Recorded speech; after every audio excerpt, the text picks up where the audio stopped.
o teu pavor do Lula, o teu pavor com a esquerda e tal, não é necessariamente porque o Lula é ladrão ou porque o PT é isso. O teu pavor é uma coisa muito mais ampla. Você está dizendo que o seu medo não é nem o PT ser ladrão ou não ser ladrão. Você fala, o meu medo é que o PT está ligado a um esquema mundial de que o Brasil deve ser dominado controlado por um socialismo, por um comunismo. Sim.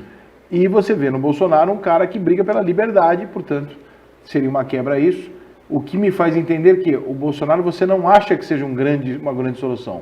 Você acha que ele, o que boa parte dos brasileiros acha, pelo fato dele ser o antipetismo, ele é a melhor opção. Ou você acha o Bolsonaro do caralho? Eu acho que, primeiro, eu acho que ele é um ser humano falho. Eu acho que a gente tem que ter cuidado com toda a mitificação, né?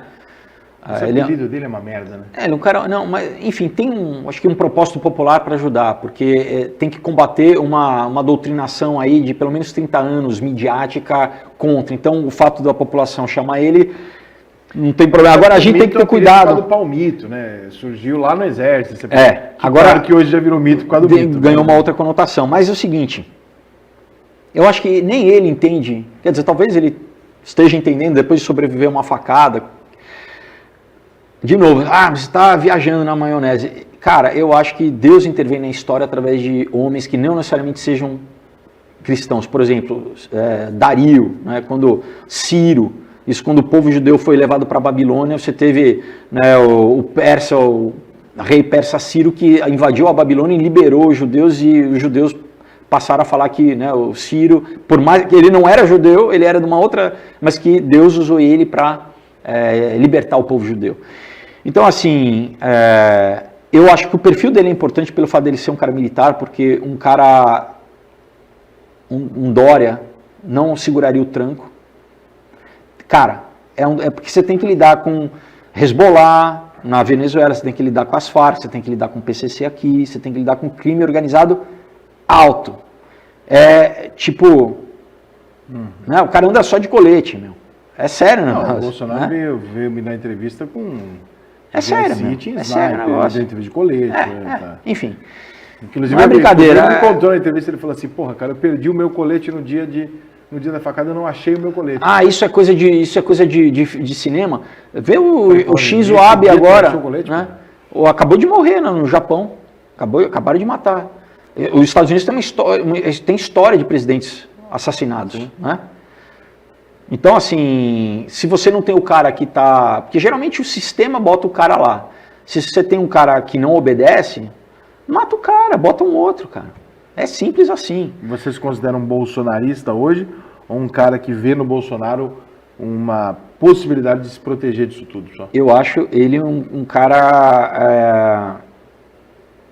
Eu conheci ele assim, muito rapidamente, né, quando eu me filiei ao partido lá em Brasília. Nunca tinha me filiado a nada. Obviamente, para sair como candidato você tem que se filiar. Muito simpático, um cara muito simples assim, e eu vejo que eu acho que ao longo desse caminho dele, cara, pelo que ele tem feito, né, historicamente, é difícil a gente pensar historicamente quando a gente está vivendo os fatos, né? Como é que isso vai ser contado, né? Mas assim, a forma com que ele tem agido, eu gosto muito de, primeiro, né?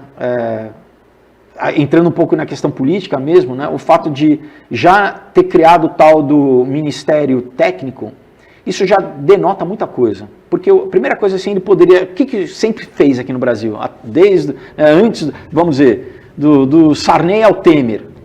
A gente loteia os ministérios, né? Você vai botar o cara ali que... A ciência e tecnologia, o cara, sei lá, não sabe nem... Nós já temos vários cenários onde já deu para ver que tem um toma lá da casinha, né? Por isso estão falando... Não, você teve a questão do Centrão, né? Mas olha qual que é o Centrão. É aquele político que está preocupado com o próprio umbigo, e o cara é o político de carreirista que quer entrar para roubar. Né? A grande parte é essa, que vai usar o balcão de negócio lá. Agora... O Brasil é muito grande, a nossa economia é muito grande, a gente vai... Primeiro que eu acho que não, a gente tem que renovar, tirar esses caras, mas enfim, a gente aguenta um chupinha, que o cara vai roubar para ele, vai roubar pro filho e pro neto. Ele quer ter o jet ski, ele quer ter a lancha, a gente segura o tranco. Agora, quando você tem uma agenda de poder, cara, que a esquerda de fora começou a pegar gente aqui no Brasil sem ética, sem caráter, sem moral, disposto a vender o país. Então vamos falar um pouco do regime, né? A gente está falando, o Zé Dirceu foi treinado em Cuba pela KGB, né? O cara fez operação plástica. Né? O Gabeira é o único esquerdista, né? Ex-esquerdista, não sei qual é a posição dele agora, mas assim, é um cara que eu admiro no sentido dele ser honesto, pelo menos, né? Dele falar, cara, o nosso plano era um plano de poder da ditadura aqui no Brasil, do proletariado, que basicamente isso é um codinome para... Ele assume publicamente. Então nunca foi democrático, né? Nunca foi democracia no Brasil. Mentira, era guerrilha armada, né? A democracia no Brasil até hoje está claro que não é bem o objetivo deles, né? Então, eles fazem democracia quando os deles falam ou fazem manifestação. No não, dia cara, 7, tem que por exemplo, tivemos uma puta manifestação bonita que ninguém machucou ninguém. Ninguém elogiou, cara. Não é democrático, não. Então vem cá, é o Bolsonaro ou é o povo que vai e que apoia o Bolsonaro? Exatamente. Bolsonaro não pode... É a cabeça ou o rabo, assim né? como o Lula não podia quando ele foi eleito lá como herói, você não pode tirar as pessoas de casa. As pessoas vão até lá. Vão porque querem. Irmão. E eu vou te dizer, se o Bolsonaro não aparecesse, as pessoas iriam do mesmo jeito. Porque o brasileiro já se conscientizou, a grande parte do brasileiro, graças a Deus, a gente veio num processo educacional, eu digo, desde o impeachment da Dilma.